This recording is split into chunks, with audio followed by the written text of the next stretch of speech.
Faith Formation team here at Lourdes, thank you for coming.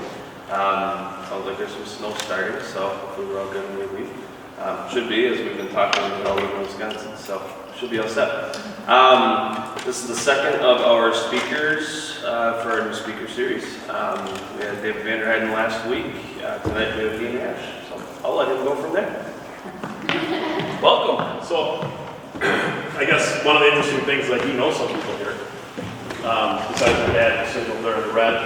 I've coached with one individual here, how many years? 3 years? About 3 years together. Coach soccer. So it makes it really interesting, right? For everybody. What's I guess more interesting than that is, even though some people might recognize me or know me, you probably don't know my story. And there's a reason for that, because I just don't want to talk about it, right? But we're talking about teen transitions. And I will tell you right now, I am not an expert on teenagers. At all. So, why would they ask me to speak on a topic about teen transitions? And it has more to do with the experiences that I went through at those ages than it does that I've got expert advice on how to raise teenagers. My kids are 23, 21, and 17. All doing well, outside of anything that I did, aside from just being there and supporting them, right? So, in thinking about how to put this together for you guys tonight, one of my questions, and I ask this sometimes when I speak to people, is what is a normal life? What's a normal childhood look like? What should a normal teen's life be like? And by the way, I like interactive speeches. That means you can talk too. So if you had to think about it, you've got 3 boys here. Well, that's right, 2 boys. Your wife has 3 boys. But what? And one is older, and one's, is he 16 now? 15. I mean, what is it like to raise teenage boys? What's it like to raise teenage girls? They are different. Oh yeah. Having both, right, myself. Thinking that one is easier than the other, it doesn't matter, they're all just as difficult. Although I will speak for myself that in my family, I was the least difficult child of all 3 of them. Yeah, look this one. You know, really Pretty get sure. right to speak, right? First Amendment here. So what is a normal life? What does a normal childhood look like? Having a mom and dad, Okay. having a meal on the table, Okay. every day, doing activities together. Okay. I don't think that's normal anymore. Probably not. Could not be. Could be. We don't know, right? I think that's the picture though. That's what we, Norman Rockwell. as the normal family. That's the image of it. That's the perception that we think of as a normal family, right? What's that? I think that's what children are. Yeah. Because that's what they see. But do they see that today? Think about the influences that we have for our kids today that we didn't have when we were younger. I know those of us who are older, not quite as old as my dad, but older, we joke sometimes and we say, man, if we had cell phones back when we were kids, Right. man, we got, all those things that we did, right? But our kids are kind of doing the same thing, it's just that they haven't figured out not to take the pictures yet. And if we did, somehow we lost them, right? That was our protection. But like you say, what is normal? We don't know. I don't know what normal is. I'm going to tell you about my background and my life, which to me is normal, because it's what I know. And I think part of helping teens out today is helping them understand that there is no such thing as a normal childhood, or a normal existence, or a normal life. And we have to do it in such a way that we also help them appreciate that they have their own life to live and their own decisions to make, and that we're going to help them out. Speech tonight is kind of a little bit of background before I get going too much further. I'm a son, my dad. I'm a brother to my brother and my sister. I'm a father to my 3 kids. and I'm a husband, and I got a dog. Not as important. He thinks he is. That's kind of a little bit of who I am. And through that journey to get to those points, I've had the honor and the privilege to speak to thousands of high school kids and college kids and tell my story. And over time, my story has evolved because there's topics that I didn't talk about because I didn't know or wasn't ready to talk about them yet. It'll make more sense as we go along. But one of the things that I like to do when I talk to teenagers is I like to ask them what do they want to be. And when I was in a small rural high school, I asked the kids, what do you want to be when you grow up? Just throw it out there, right? We had any? I'll tell you this, we didn't have doctors or lawyers in a small rural area. We had truck drivers, diesel mechanics, farmers, business owners, school teachers. We had civic-minded, what I would say, blue-collar type career choices that they had, influenced obviously by where they live and their parents. And some of the kids that talked about being in farming were kind of like, I want to be a farmer. It wasn't that, I want to be a farmer. It was kind of a little pullback, right? But my goal, and those teachers who get it out in those school districts were like, hey, encourage them to be those things. Don't just encourage them to be a farmer, encourage them to be the best farmer they can be. Be on the top of your game. Recently, I took a new position. I now work in the ag industry with a dealership where we sell these really cool combines and these really cool sprayers and these really cool tractors. And these things are massive. And the people that are buying these $500,000 pieces of equipment are farmers. And they're successful farmers. So when we think about maybe what we have as an idyllic world for them, don't dampen what their expectations and their desires are, because they might have something that they can do that none of us can do. A neighbor kid of mine that I've known for years, his brothers and sisters all went to college. He's in construction, and he loves it, and he's creative, and he's hardworking, and he can do stuff with tools in his hands that nobody else can do, because that's who he is, right? So those are the kind of things when we think about teens that we have to encourage and kind of get out of them. So we think about what does that normal childhood look like? How do we encourage a person who wants to be a doctor the same as we encourage a person who wants to be a farmer? How do we make that look so they feel safe and protected? To give you my story and tell you a little bit about who I am, for those that know me but don't know me, my story kind of starts when I was little. You know, we were all little at one time. Apparently, I had a little bit of an issue with my temper. I don't know if that's right.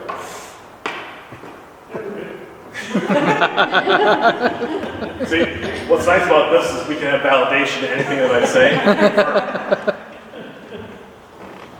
So some of my life was a challenge, correct? And some of that challenge that I went through still has a major impact on me today. At 52. When I was 10 years old, I lost my mom to cancer. So my dad having to take us, and figure this whole process out. His wife is dying. He's got 3 kids he's got to take care of. They're in their late 20s. This world is completely upside down. And and I don't have all of my dates correct, but I believe about 8.5 is when my mom was diagnosed. At 9, close to my 10th birthday, we found out she was terminal, and within 3 or 4 months, she passed away. Actually passed away 42 years ago, this past Saturday, February. And so to be a 10-year-old boy and to lose your mother is traumatic enough as it is.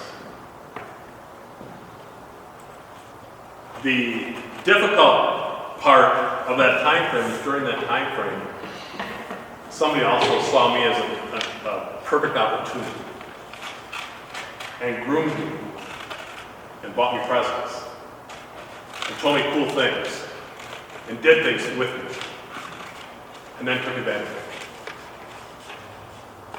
me. And asked me to do things that I never should have done, and sexually abused me.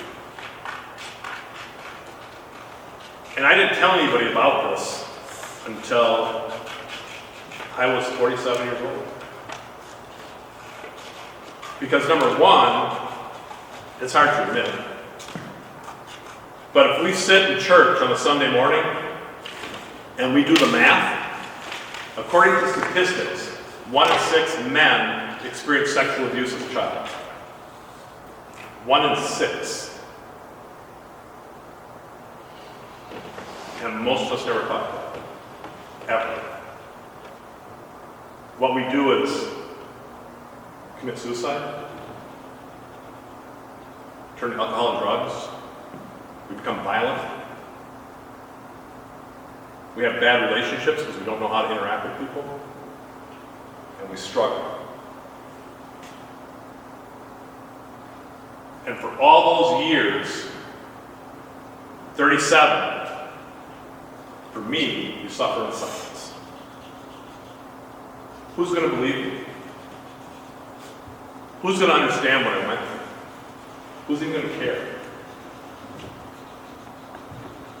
There's only a few people in my family that know, and I don't even tell them who it was. And I'm not going to. And the reason why I'm not going to is because I don't understand it. I'm not sure why I would. What do I gain by doing it? But taking all of that stuff, just those 2 incidents, and carrying that through teenage years, do you think that had an impact? Do you think it directed my thoughts and my actions in a different way? Do you think it made me different? Shaped me in some way?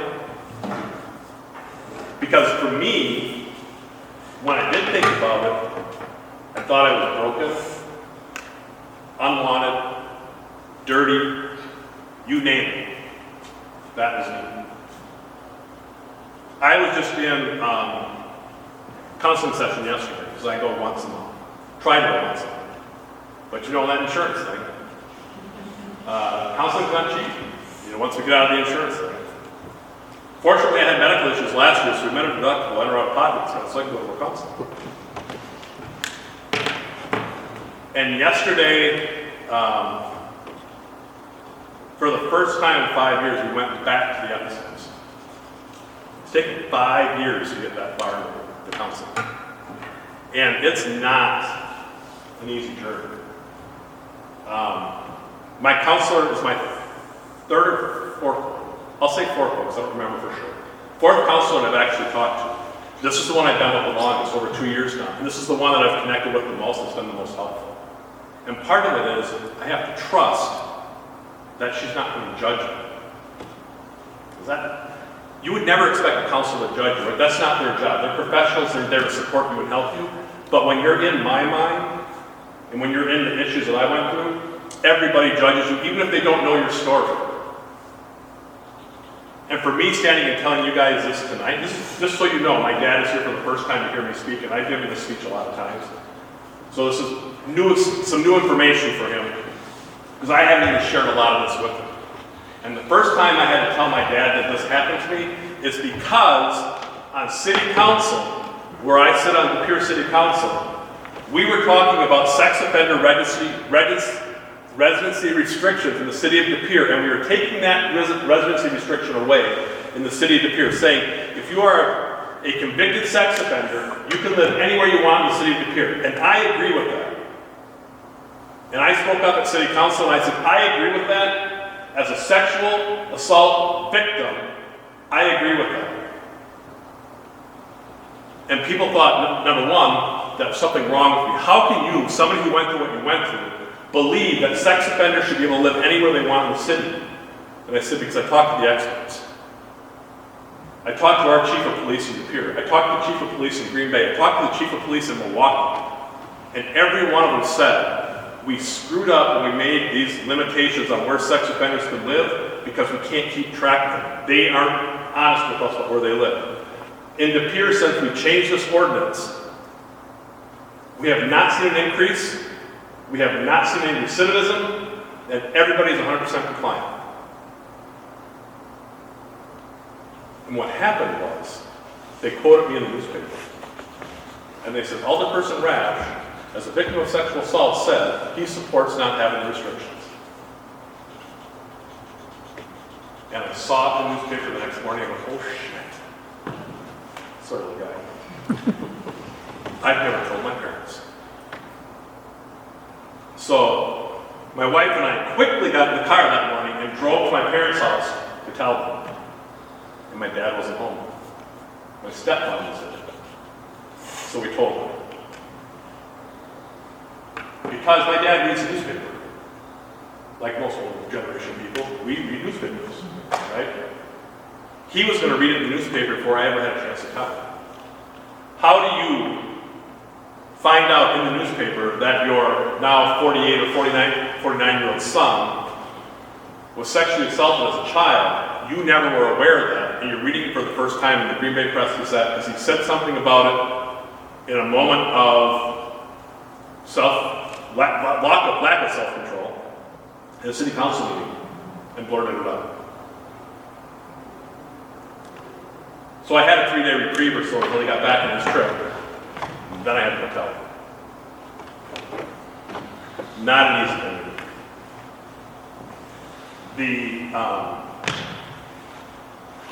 The emotions that happen with this type of thing still are very, very strong. It's difficult for me right now not to go the other direction and lose a little bit of control on this and shed tears and all that kind of fun stuff. But this is my way of getting through it sometimes. It's therapeutic in some ways.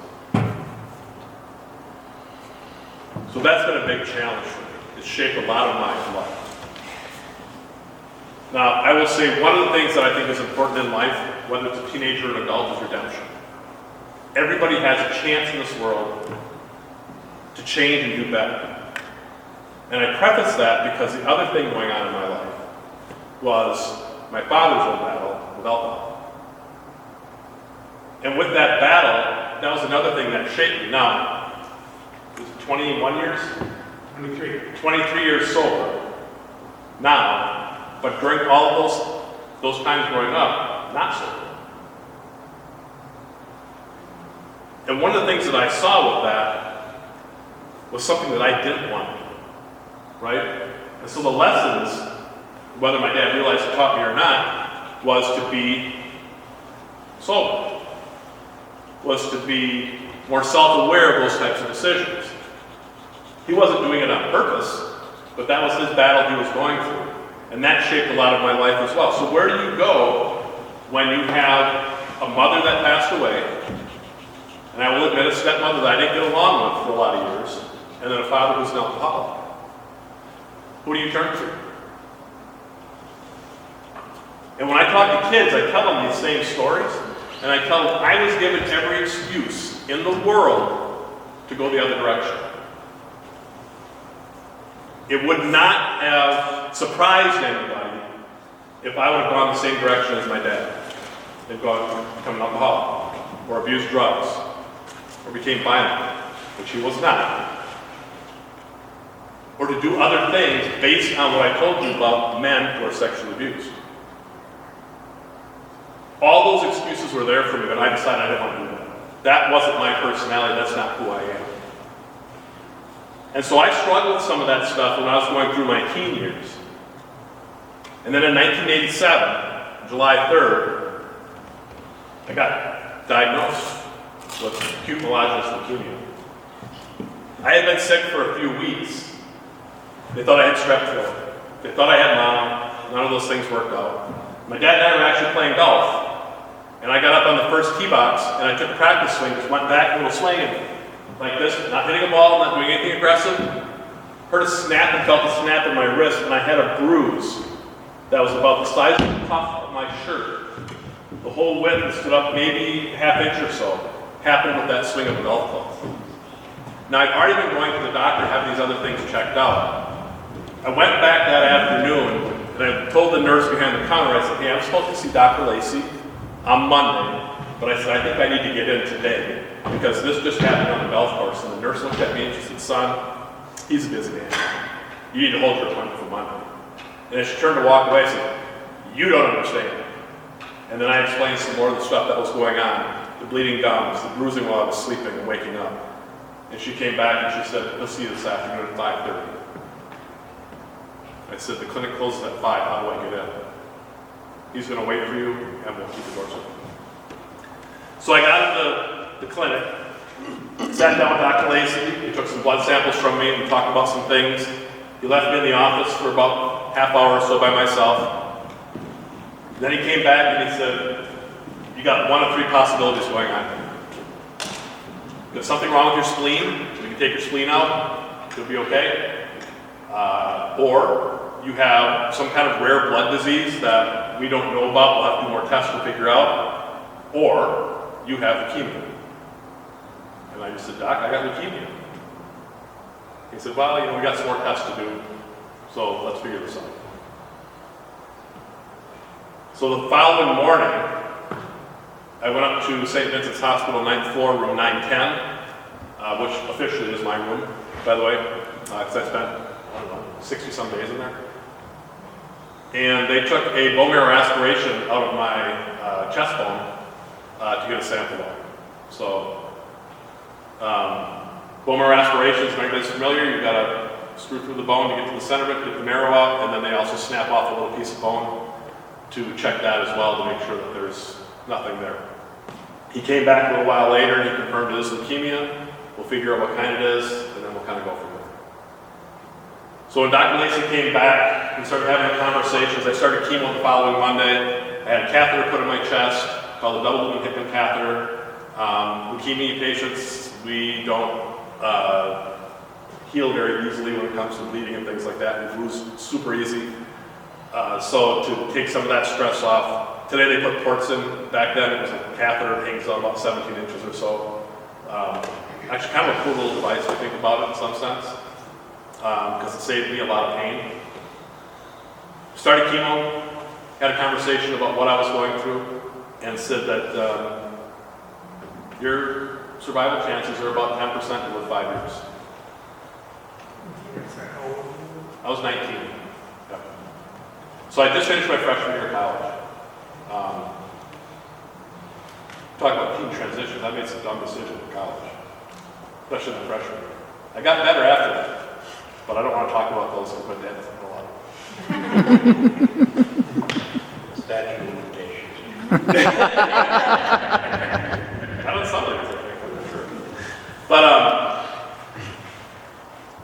so we started chemo, and the goal was to get into remission. So when we got done, went through 2 rounds of chemotherapy to get into remission.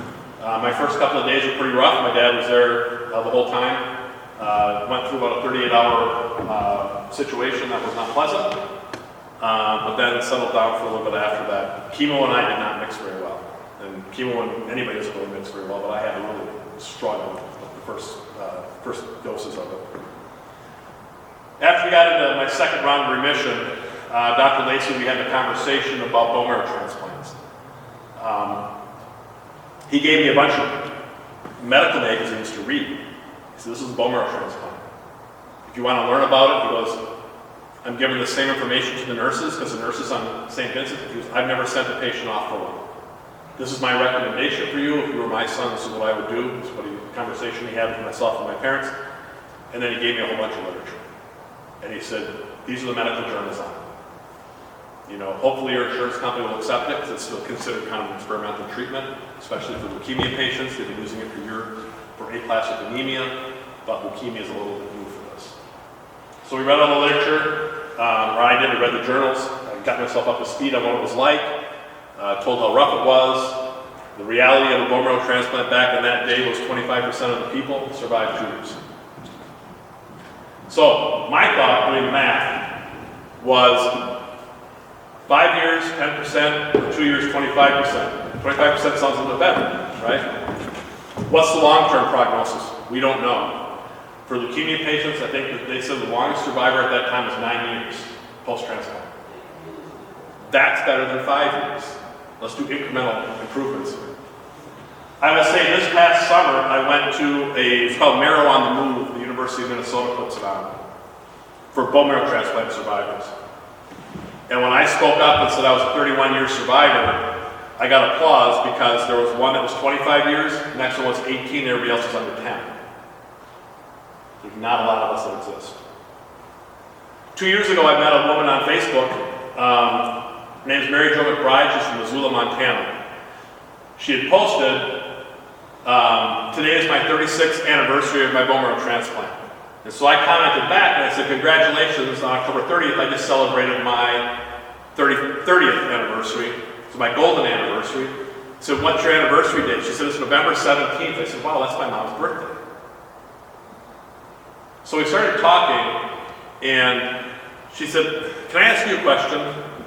It's a little early, but I have these pendants, and I got a pendant from my doctor for my anniversary date on my 31st anniversary. If I give that to you, would you be willing to wear it? I said, sure, absolutely. And then we kept talking, and we kept chatting. She sent me the pendant, and then we were talking one day, and she said, did I ever tell you how I got the pendant? And I said, no. You said it came from your doctor, that's all I know. She was transplanted at Ray Hutchins Hospital in Seattle, Washington, which between Ray Hutchins was actually one of the two hospitals we were looking at going to, but we ended up at the University of Minnesota just because it was closer. Her doctor who transplanted her, she was 9 years old at the time of her transplant. Mary Jo, still living obviously, she became a nurse. She's a nurse at a hospital in Missoula, Montana, where she actually works on a cancer farm. She gets to work with some of the tougher patients, and it's the best career decision she ever made in her life. At the hospital, get a notification that a new doctor came into this Missoula hospital, and she said, wow, that guy's name is very familiar. I think that's my transplant doctor. She said, why would he go from Seattle doing bone marrow transplants to Missoula, Montana? This doesn't make any sense, that can't be him. One of her coworkers heard that, tracked down the doctor, and found out, sure enough, it was him. He had moved to Missoula, and he was now practicing at their hospital. So that nurse set up a breakfast meeting with Mary Jo and the doctor. And they met. She thanked him for saving her life, and they got to become friends. On her 31st anniversary, he called, set up a breakfast with her. They met, he gave her a present. He gave her a pendant with the number 31 on it to represent her 31st anniversary. And she looked at him, she's like, this is really cool, where'd you get this from? And he just smiled at her, she goes, you had to have this made, didn't you? I said, yeah, I made it for you. I wanted you to have this to share with you how important you are to me. She goes, you saved my life. He said, you saved mine. The reason why I'm in Missoula is because my life took a really bad turn. Everything I did was my work. I lost my wife. I lost touch with my kids. I came here to start over, a fresh start, hopefully get a new perspective on life. I was depressed. I was suicidal. And then I met you. And you told me how important I was to you, and you gave me purpose in it. And I want to thank you. Every year, he custom makes a new pendant for her to celebrate her anniversary. Mary Jo gave me the 31. I now have the 32 because on October 30th I celebrated my 32nd. I did not wear my pendant tonight, and I apologize for it. Mary Jo. And in the process of this, she also introduced me to two other gentlemen. Chris Cope from Denver, Colorado, and George Lewandowski from Baltimore. We all exchanged pendants. 38 years, 36 years, 34 years, 32 years. In September, we all met for the first time. They came to Milwaukee, because why not, right? Mary Jo actually said, I was leaving the house and I told my family, I'm headed to Milwaukee for the weekend, see you when I get back. And then she goes, I laughed at them and said, probably the only time you hear me say that. So we met in Milwaukee. We went to a Brewer game, we hung out, and we asked a lot of questions. Because we are the long-term survivors. Doctors don't know what to expect for us because we are what's happening to long-term survivors. So we ask each other questions. What is this like for you? What did you experience with that? We are our own research team. Because when we talk to doctors and they say, what's it like, what's it going to be like for me in 10 years? They'll say, we don't know. We'll know when you get there. But we can talk to each other about it. Went to a brewer game. We went to Sheboygan. Because Mary Jo thought Sheboygan was a cool, funny name. So we went to Sheboygan. We had lunch down in their water area, which is actually kind of a cool area I've never been to. Anybody from Sheboygan? Go to Sheboygan, go down to the water area, the water, the lakeside. There's like a little inlet there. There's all kinds of cool little restaurants and shops there. So it was really nice. Then we came up to Green Bay. Because Chris brought in 3 of his friends from Denver. Denver had to be playing the Packers that weekend. So they're going to go to the game. So we came up here. We took them down to the alley in the pier with the pink flamingos and the bees. If you haven't been there yet, it's really cool. And they thought that was the neatest thing ever. And speaking from the pier side of it, that is the only place like that in the world. It's unique to us. They saw it, they thought it was really cool. Then I took them outside the Union Hotel to show them the Union Hotel, just because we have to, we're at the pier, right? They thought that was really cool. We got pictures outside of that. Then I took them to my high school, which Green Bay East High School, because that's the original city stadium for the Packer information, right? So we take them there. Then we go to Lambeau, and we have a tour of Lambeau Field. And they thought that was the best thing ever. And our tour got done, and we all went our own separate ways. Right at Lambeau, we separated right there. George drove back to Baltimore. His sister was with him. She was his donor. She's from Alaska. Mary Jo drove back with them. She was hopping a plane that night to go back to Missoula. And then Chris and his friends, they hung on the stadium. No, the bar. They went to the bar. I introduced him to Jess Miller, and I said, give Jess a call. He'll get you taken care of over at the bar. And he did. They went in there, they met Jess Miller. They had a great time. This May, we're actually getting together in Boston. We've all got our trips planned. We're staying at the same hotel. We're going out there for the National Bone Marrow Transplant Survivor Conference. And we're going to tell our story about the pendant. Not to the conference, but to anybody who will listen to us, so we can share that experience.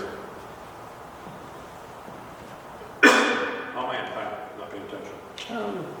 20 minutes in. Oh, all right. So these are some of the things that shaped me. And what I've told people a lot is I had some miserable experiences in my life, as you can well imagine. One night, my nurse came into my hospital room during my bone marrow transplant at the University of Minnesota and thought I had passed away. My respirations were down to about 2 per minute. I'm not a doctor, not a nurse, but I understand that's not really good. I was on a 25 milligram drip of morphine. One of the things that radiation therapy does, especially when you have total body radiation therapy, is it actually opens up weeping sores inside your mouth. And it makes it very difficult to breathe. You can't eat. It's just miserable. And because I was born stubborn, which I have been told that a number of times, I refused to take pain medication. I told my doctors, they told me, you're going to take morphine during this process for mouth sores. And I said, I'm not. And the reason why I said that is because my bone marrow aspirations were so painful and so miserable to me, and the Demerol, which they don't even use as a pain med anymore, made me so sick that I refused to take the Demerol, and I started doing all my bone marrow aspirations with self-hypnosis. And I told myself it was going to be better to be in pain for 15 minutes than to live through that Demerol crap for the next 8 hours. And so I thought, in my youthful exuberance at 19, that I could get through this part without pain medication too. And I was way wrong. We had a psychiatrist that came in. I think she's supposed to come in like almost every day or every other day. My My recollection of about a 3-week period during that time is very foggy, and it's been filled in by people telling me things, because the amount of morphine that I took was so much, I didn't know if I was coming or going. It is what it is. But because of that amount of morphine that I took, that almost took my life. Now, apparently there's a cool little drug that can give you reverse morphine, and what that does is just brings the pain back, and slowly puts you back up on it, get you going. That was probably one of my biggest struggles with that, was the amount of drugs that I was forced to take that I didn't want to take. Because remember, talk about my dad being an alcoholic, one of my decisions was staying as clean as possible. And now you're telling me I have to take all these drugs. I didn't want them. Most of the time I didn't take them. This is the only time I was overridden. It was probably a good decision. Took 21 days post-transplant before I actually made my own blood, where I didn't have to get a transfusion. So how bone marrow transplant works is they give you lethal doses of chemotherapy and lethal doses of radiation therapy. And they tell you at the start of the process that your donor has to be very close and very safe during that time frame. Because if you start the process and your donor has a problem, can't donate, you die. It's not an option. There's no way to stop the process once it starts. The radiation therapy was probably the most miserable thing in my life I've ever been through. Doesn't sound like much because you just sit there, right? But what they did is they put me on a table, a metal table, in a room, and I had to sit and pull my legs up towards my chest, and then 2 people would squeeze me together as tight as possible to get my knees into my chest as close as they could. And then once they got into that part, they would take my hands on the side of my legs and they taped me. Because I had to sit in that tight, square little box area, like that formation, for 45 minutes every time I did radiation therapy, twice a day for 4 days. And they actually had, if I remember correctly, there was a box image on the back wall that showed me staying in there. And what they told me was, we have to keep you inside this box. If you linger outside of this box, your body moves outside of this box, you will get radiation burn. Because everything is focused here. So not only are you taken in this position, radiation zaps the life out in a short amount of time. And by the time I got to the last couple of treatments, I could barely sit up by myself. I believe one of the last ones I threw up all over myself, and they can't do anything to stop that process. You just sit there. And that radiation therapy had a big impact on me as a person in terms of the pain that I went through and some of the long-term things. So how does all this relate back to team transition? My grandma Raasch, one of the things that she told me when I went in for my treatments, she said, always remember somebody has worse than you. I thought to myself, how in the world does somebody have worse than me? And I didn't tell Grandma Raasch that because it's not what you do. And she was right. Had a lady next to me, different room, 40, 41 years old, something like that, during the bone marrow transplant, all day long, screaming for morphine, asking for more pain meds. And I could hear her through the walls. And then she was quiet. She had passed away. I guess Grandma was right. Some people have it worse off than me. When I was on the 9th floor of St. Vincent's Hospital, there was an older lady next to me. Had bone cancer. They had her on an airbag. Every time they shifted her, something broke. I guess somebody had it worse than me.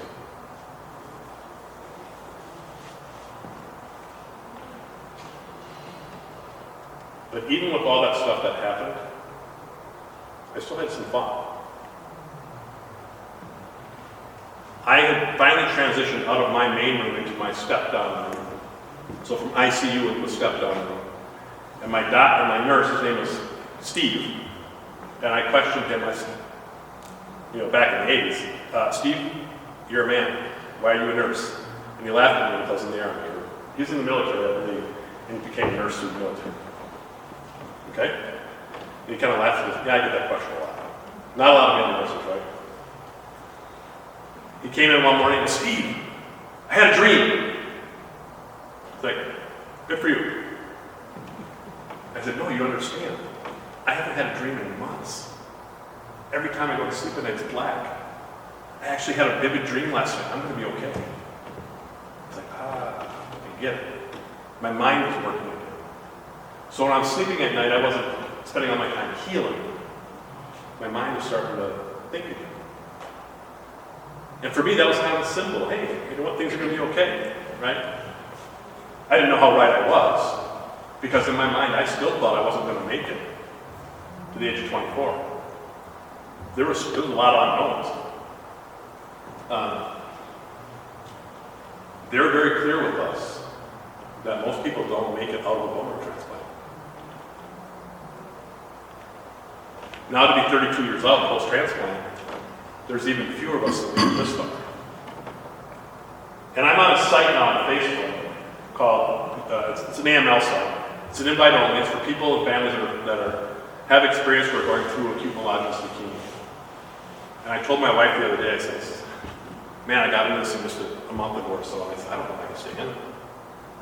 Every week, 3 or 4 or 5 people are talking about losing someone that day or that week. I said, this disease is brutal. I don't see that in other, like, breast cancer type stuff, or this disease takes a lot of lives. And so I know I'm lucky. So I'm not sure why I'm lucky. Why did I get the challenges? Losing my mom when I was 10. Why did somebody sexually abuse me? Why did I have leukemia? Why did I meet a really cool girl in the hospital named Rose and become really close with her, only to hold her hand when she passed away from leukemia? Why did all those things happen? What's the purpose of that? I still don't know. And you can tell me what my purpose is. I'm not going to believe it, because I still have to figure that out myself. But when we're looking at our teenagers and our kids, they're having those same questions. Maybe not with some of the extreme challenges that I went through, but for them, it's an extreme challenge. So we got to figure out how to support them, right? We have to be there for them. I coach my kids in soccer. Gary was right with me. Probably the loudest coach you ever coached with, I'm guessing. Pretty close anyway. But it was done because I want these kids to succeed. I want them to be the best at what they do. His son, Sean, he came back to me after a couple of years, and I was like, holy crap, dude, where'd you come from all of a sudden? A defensive mastermind out there. Tenacious, not afraid to get in somebody's face. Bigger kids trying to run him over, and he stood his ground. And I'd be like, that's what we're looking for. Just heart, just play the game. Show us who you are. Don't be afraid of somebody. You know you can do it. Believe in yourself. That's the cool part about coaching. That's what we're doing for these kids. We're coaching them. We're letting them know that they can do what they want. It's okay to be a farmer. You know, it's okay to be a school teacher. It's okay to be a diesel mechanic. It's okay to be a male nurse. Or a female nurse. These are things that are all okay to do. I read something recently that I thought would have been really helpful when I first became a father, but I may not have listened to because I don't know as much as I know now back then, right? And I don't remember even where I saw the article from, but what they're telling parents to do is sometimes, you know, definitely not a helicopter parent. I'll say, you know, so if anybody's a helicopter parent, I apologize to. That's not me. I want my kids to make mistakes, right? I want my kids to grow and learn and all that kind of stuff and be successful in their own right. And then we'll help recorrect some things here as we go along. But one of the things this article said, one thing to do for your kids write them a note and tell them if you're ever in trouble, make a mistake, do something that you think I'm going to be really mad at or really disappointed in, and you just are afraid to say something, you bring me this note, you hand this to me, and I'll listen to you. No questions, no judgment. Give the kids the feeling that you're going to be there no matter how bad they are or what mistake they made. And when I thought about that just popped into my head right now, so this is kind of how my mind works. It reminded me of an interview I saw with Jeffrey Dahmer's dad. And Jeffrey Dahmer's dad, they asked him, "Do you love your son?" He said, "I do, but I can't condone what he did."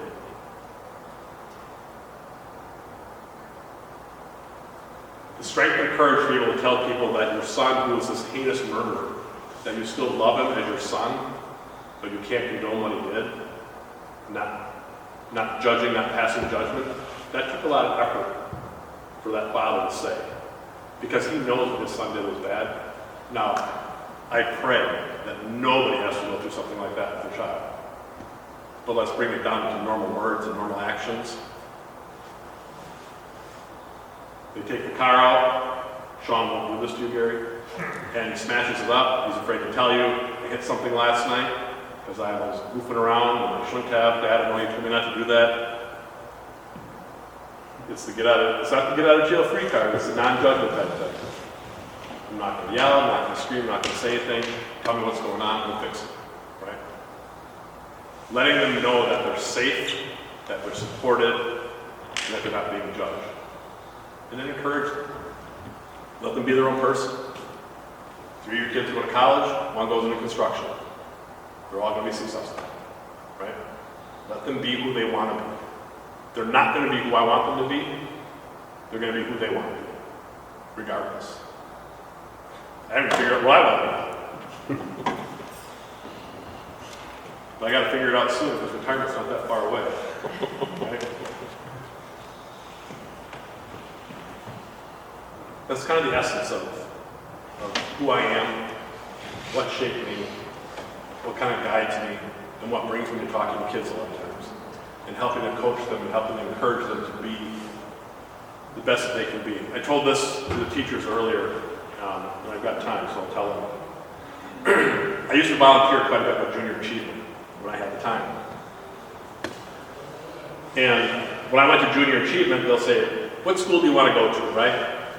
Your kids are at Westwood. You want to go to Westwood? Your kids are at the West Pere Middle School. You want to go to West Pere Middle School? And I said, no. I want to go to the schools that nobody else wants to go to. I want to go to the places where we as adults might not consider going to help out other kids because it could be a little scary, could be a little different. And she said, "What about Washington Middle School?" I said, "I went to school there." I said, "I didn't know we were poor kids until I got out of there and people said, 'Hey, all the poor kids go to Washington Middle School or Franklin Middle School.'" Junior high school, back in Harvard. And one of the teachers that I had as a basketball coach, Mr. Lorfeld, we were having this discussion on Facebook years later. He goes, "When I took my teaching job at East High School back in the late 70s, I was like, 'Oh, why do you want to go there, Mr. Lorfeld? That's where all the gangs are, the knives and guns are.'" He's like, "They're just kids, right? They just want the same thing as anybody else. They want to learn. They want to be appreciated. They want to, they want to know that they got value." Sometimes the only time they get that in some of those homes is at the school. If teachers can do it, that's great. But in my junior achievement class, there was a teacher, and if anybody's a teacher, this is not to offend anybody, this teacher was terrible. She had kids walking all over her. Kids would show up late for class. She's like, "Oh, you're late for class? I ain't talking to you. Get out of my face." These are the comments the kids would give her back. Being who I am, I addressed it with that student at that time as somebody who's not an employee of the school or the school district, but as a human being adult. who was taught to respect people who are in a position of authority or an elder, and they responded. They didn't fight back because they knew I wasn't here to play games. We're going to teach you junior achievement stuff, but you're not going to talk to me or your teacher like that. One kid sitting in the corner, head down, sleeping. And I asked the teacher, I said, what is going on with him? Why is he not participating? Because most of the other kids are participating in some way or another. And she said, leave him alone, he's got a lot of problems at home. It's a 7th grade kid. The teacher is saying, disregard him. He's attempted suicide twice this year already. So we just kind of let him do his thing. Are you serious? You got a kid screaming for help and you're going to let him do his thing? He barely knows how to put his pants on yet. He's that young. And you're going to let him do his thing. Being me, I tapped him on the shoulder. And I said, hey, no sleeping. What's going on? You want to participate? Kind of responded a little bit. So I gave him a little task. I said, hey, you know what? We're going to have name tags. We want everybody to decorate their name tags. And I said, I think we could probably do a really good job of this. Why don't you work on this? We're going to do all this other stuff. So he works on his name tag, and the other kids are doing their thing, and he starts to engage a little bit. Next class, he engages a little bit more. Next class, he's participating, not sleeping. We all turn our name tags in because we're going to vote on it. Peer vote, not mine, their votes. He wins. Got a candy bar from him. For $1 or whatever it was, right? Not a big spender, but kids love candy. He participated more enthusiastically every class after that. The only thing I did was pay attention to him. He did everything else. He got himself involved. We acknowledged him. He had support. Somebody was encouraging him. He won a candy bar for doing a name tag that his peers voted on. And I had a teacher standing in that room that said disregard him. That's crap.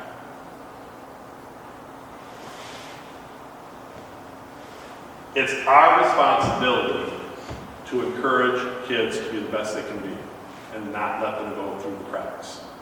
If I go to the high school to a sporting event and I hear kids, a litany of cuss words, I say something to them.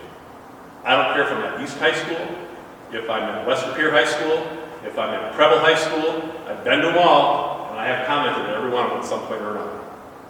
I don't care what you look like. I don't care what you think your home life is like. That's not acceptable.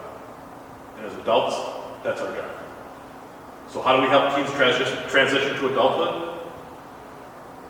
We encourage them. We give them that safe pass out.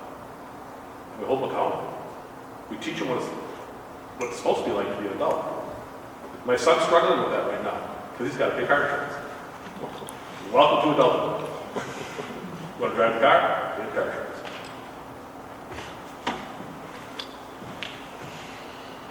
What questions do you have for me?